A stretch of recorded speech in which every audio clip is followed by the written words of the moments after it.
Okay, today we talk about In Search of the Miraculous by P.D. Uspensky.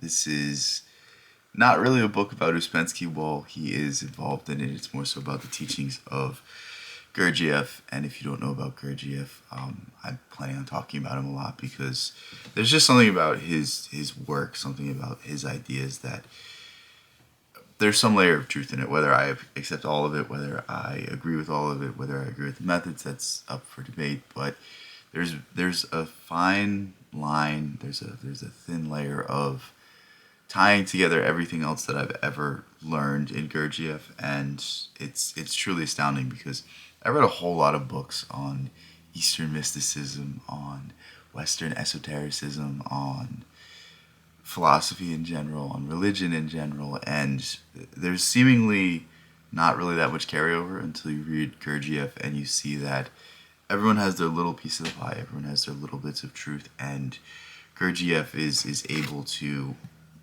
whether it's his own intuition or whether it's through the discovery of more ancient schools, he's able to somewhat piece together these things. And it was so fascinating to read these things because there were so many little details that I had never picked up on that I was just, wow, that really makes a lot of sense. Wow, it just clicked. It was able to in some way state what I had always had an intuition about, but I could never quite put into words and I could never quite tie it together. And Gurdjieff's real main belief is that man is a machine, that man is completely asleep, and he could wake up, but he is unable to even know that he is asleep, and thus this is the existence of our day-to-day lives. And really what this means is that you go throughout your day without being conscious. Think you pick up your phone, you start scrolling, you mindlessly listen to music.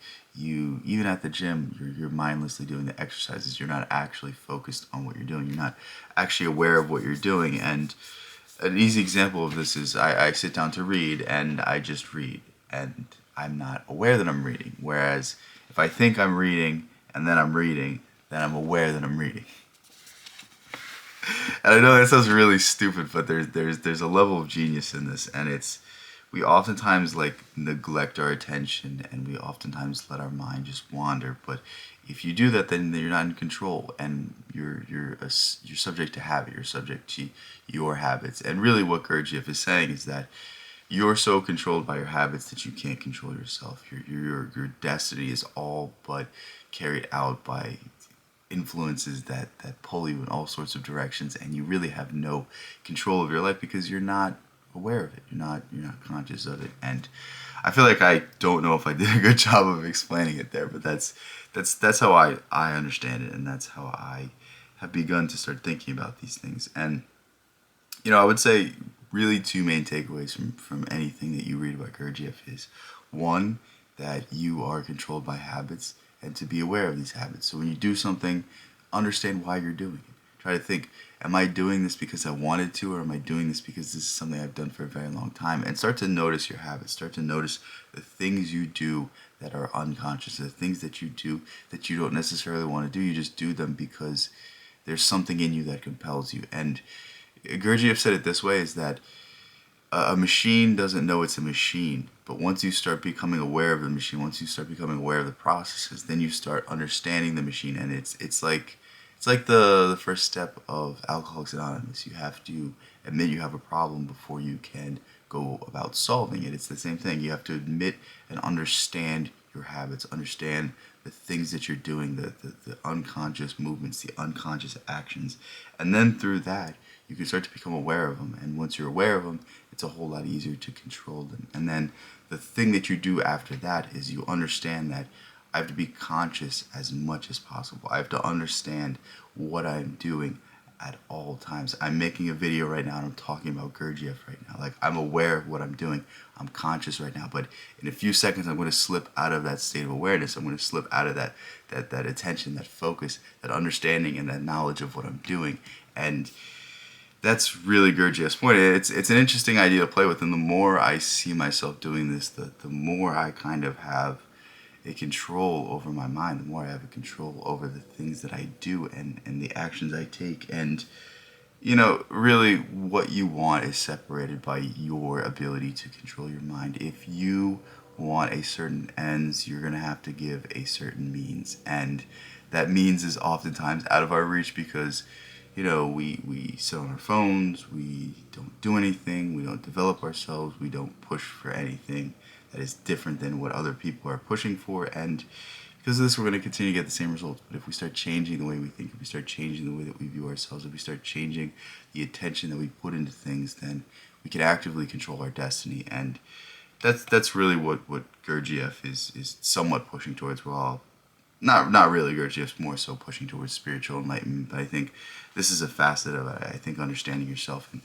pushing for some sort of fulfillment and purpose is really the inklings, the start of your journey and the start of you finding exactly what you want to find in this world. And yeah, the book continues and it sort of ends with Uspensky kind of falling out of love with his relationship with Gurdjieff and his mentor mentee sort of aspect of things. And to me, it was just a long-winded explanation for the idea of something that Nietzsche said in Thus Spoke Zarathustra, and something that Jung said to Freud when they broke up. And it was basically, if I remained your student, then I have failed you. And that's really how the book ends. And I think it's a very interesting kind of perspective because Uspensky kind of admits that he really enjoys the system, he really enjoys the fourth way and the ideas that Gurdjieff has put forward, but he doesn't necessarily think that